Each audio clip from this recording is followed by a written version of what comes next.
este vídeo vamos a ver el funcionamiento y configuración de los distintos sensores que nos propone el Machine Simulator. En concreto vamos a ir viendo las opciones de cada uno de ellos, menos la del sensor de luminosidad. ¿Vale? Este lo vamos a desechar y no lo vamos a estudiar, y vamos a ver estos distintos sensores. Decir que aunque nosotros aquí leamos capacitivo e inductivo, el Machine Simulator, el que ha creado estos componentes, propone una cierta configuración que se escapa más allá de lo que tenemos de concepto de capacitivo e inductivo.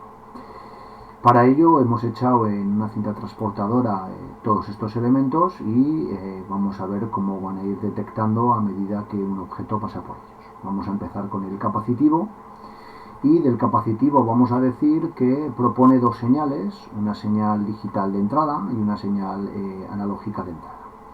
Decir que las hemos asignado ahora a modo de prueba a la entrada digital 0 y al valor analógico 0, y vamos a configurar que queremos que sea analógico. Vamos a configurar una distancia, porque al ser configurable de forma analógica nos va a permitir en un rango decir la distancia a la cual se encuentra el objeto que está pasando delante de él. Y como elemento más característico de este sensor, vemos que hay un campo que pone WP Detect Types. Esto se refiere a que dentro de que es capacitivo, nosotros vamos a seleccionar qué elementos queremos que sean susceptibles de ser detectados y qué elementos no van a ser detectados. Dicho esto, si nosotros aquí ponemos un número 1, un número 2, un número distinto al número que tiene asociado la pieza que queremos que detecte, nosotros las piezas, ¿de acuerdo?, van a ser World Part Type, y vemos que tenemos un número, en este caso definido como 1, si este sensor, por la circunstancia que sea, tiene un número 1, cuando esa pieza que tiene el mismo número pase por delante va a ser detectada, y si nosotros aquí hubiésemos puesto números distintos al 1, pues detectaría todas las piezas menos esa. Para poder comprobar el funcionamiento es relativamente sencillo de esto que acabamos de decir. Simplemente lo que vamos a hacer es arrancar esta cinta transportadora y esperar a que el dispositivo, en este caso este elemento, pase por delante del sensor. Vemos que en este caso, al tener la misma referencia el sensor capacitivo que la pieza, es decir, al tener el valor 1, vemos que nos está dando esa distancia de 0,34, sería un valor analógico en metros, y que la entrada capacitiva se ha activado, es decir, la digital dice que hay una pieza delante del sensor. Si nosotros esta pieza del World Part Type hubiésemos puesto un valor distinto, por ejemplo el valor 0, cuando nosotros hagamos esta misma simulación, veremos que cuando la pieza pasa por delante, para nada detecta nada, ni nos informa tampoco del valor analógico. Así que podemos decir que es un sensor capacitivo, pero en el que nosotros realmente tenemos que configurar qué queremos que vea o que no. Es decir, que por solo ser plástico la pieza no nos va a servir para la detección. Dicho esto, vamos a dejarlo en valor 1 y simplemente vamos a ver el funcionamiento. Vamos a desplazarlo en la cinta transportadora simplemente por ver que ahora lo va a detectar, pero la distancia que nos va a dar va a ser mayor. Recordar que esa distancia, tal y como pone el manual, va a ser en metros, 0,54, antes era 0,34. Vamos a hacer la cinta hacia atrás y la vamos a parar justo delante para ver el valor quieto. Con respecto al sensor inductivo, podemos decir tres partes de lo mismo, ¿vale?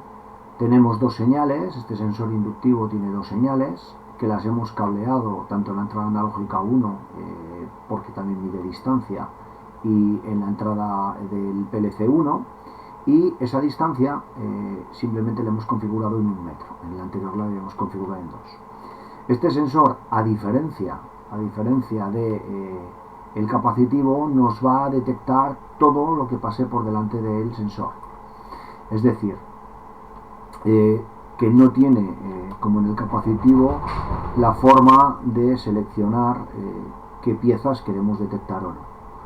De forma que la pieza, aunque sea de plástico, el sensor inductivo la va a detectar. Se trata de un error que tiene la versión a mi criterio, ¿vale? Porque no tendría que detectar más que las piezas metálicas, pero a nivel de simulación es lo que hace. Vemos que este sensor inductivo, cuando pase por delante, lo vamos a parar. Nos ha dado el inductivo una distancia, aquí no la da en milímetros, ¿vale? El inductivo nos da milímetros, 241 milímetros, mientras que el capacitivo nos da metros. Y en la entrada del sensor digital vemos que nos ha detectado la pieza. Aquí da igual que pase en palés, que pase en cajas de cartón, que pase en piezas de plástico, el inductivo en este programa va a detectar todo, mientras que el capacitivo va a ser el que nosotros podemos decir cuál sí, cuál no. De forma que jugando con estos dos sensores podremos detectar un tipo de piezas u otro tipo de piezas, ¿vale? Vamos a parar la escena y a colocar el WorldPark en esta parte, simplemente para que cuando le demos al avance vemos cómo se activa el final de carrera. Del final de carrera, que sería otro de los sensores que tenemos, pues bueno, simplemente decir que mientras está activado porque pasa esa pieza nos va a dar esa señal, ¿vale? Esta señal nos va a activar, y qué poca configuración tiene este sensor a diferencia de los otros. Simplemente pone el ángulo a partir del cual se va a empezar a activar y la señal del autómata en el que quiere recibir el aviso de que la pieza ha pasado por delante. Decir que para que esta pieza pueda interactuar con este elemento, esta pieza tiene que pertenecer a WorldPark, tiene que ser un elemento que haya sido creado con estos elementos de aquí, ¿vale? No va a valer cualquier elemento. Y continuando con los sensores, nosotros vamos a ver que tenemos luego otros dos, que son la barrera óptica y la fotocélula. Vamos a empezar por la barrera óptica, que también es muy sencilla, en la que simplemente vamos a definir la distancia y la señal analógica en la que queremos trabajar. Decir que esa distancia, si nosotros la configuramos a 2 metros, cuando la pongamos vemos que se hace ahí más grande, y si la dejamos a 0,7, pues coge la anchura de la cinta. Poco más se puede configurar, ¿vale? Se pueden añadir los detalles de la base, pero nada para la simulación. Y nosotros podríamos también ponerle el nombre con el que queremos identificar. Decir que cualquier elemento que corte esta barrera nos va a dar señal, es decir, da igual que ese elemento sea de un tipo que de otro, nos va a dar siempre señal, ¿vale? Va a cortar. Y esta barrera no tiene la posibilidad de trabajar en analógica, como si tenía la posibilidad de hacerlo de factorial.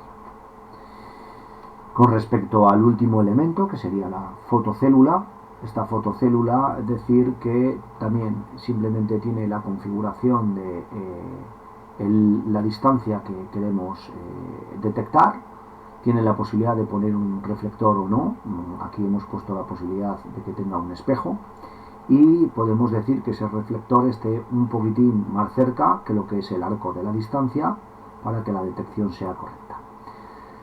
Decir que aunque hayamos puesto el espejo, el comportamiento de la fotocélula sigue siendo el mismo, de tenerlo a no tenerlo, es decir, simplemente cuando una pieza pase por delante nos va a dar un 1 en la correspondiente señal analógica, o sea, perdón, digital.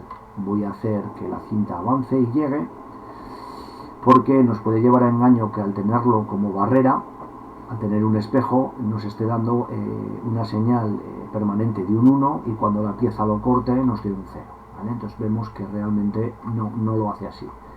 En el Factory.io el elemento que nos hacía esto era un sensor que nos daba siempre una señal, nos daba siempre un 1, era un contacto normalmente cerrado que se abría cuando la pieza pasaba por delante. En este caso no, en el Machine Simulator no lo han hecho así, y simplemente nos va a dar un 0, ¿de acuerdo? Mientras no haya pieza, y cuando haya una pieza, bien porque lo hagamos con espejo o bien porque lo hagamos sin espejo, no nos va a dar un 1 cuando pase esa pieza. En cuanto al sensor que hemos dejado de explicar y que simplemente por curiosidad cada uno puede comprobar lo que hace, vemos que nos va a dar una intensidad en función de la pieza que pase. Como no lo vamos a utilizar ni lo vamos a estudiar, vemos que nos está dando siempre un valor, vamos a decir, de luminosidad, que puede cambiar en función de el elemento que pase por delante y la superficie que tenga.